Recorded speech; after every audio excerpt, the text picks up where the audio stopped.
House of astrology කැන්ඩේ YouTube නාලිකාව ඔබ සාදරයෙන් පිළිගන්නවා. ඒ අතරම ඔබට සුබම අලුත් අවුරුද්දක් වේවායි ප්‍රාර්ථනා කරනවා. 2025 අප්‍රේල් 14 වෙනිදා පාන්දර අවුරුදු සංක්‍රාන්ති උදාවත් අනුව මේස ලග්නයට කෙසේද බලමු.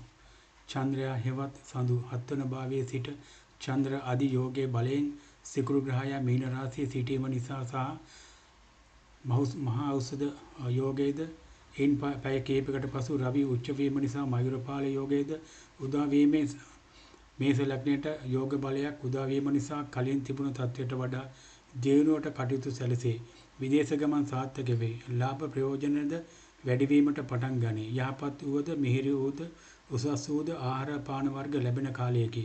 මිල මුදල් අතින්ද ජීවණයට පැමිණේ. බලාපොරොත්තු රහිත හදිසි මිල මුදල්ද ලැබෙන්නට පුළුවන්. එය රාහු මහ දසාවක් හෝ රාහු අතුරු දසාවක් ලබා තිබෙන මේස ලග්න කුමන අයෙකුට හෝ ධන වාසනාවක් ලැබෙනවා ඇත.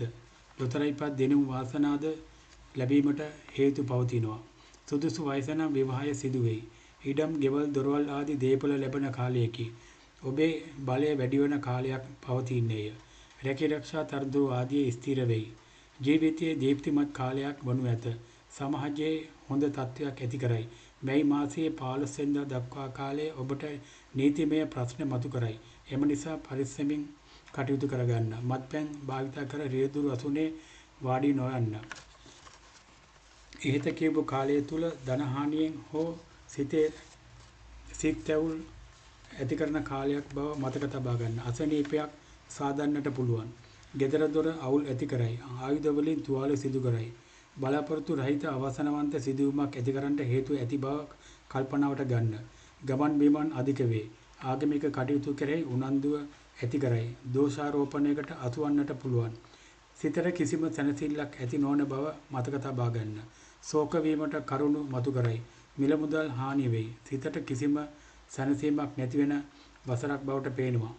ස්ථාන දේපල පිළිබඳ අවුල් මතු කරයි.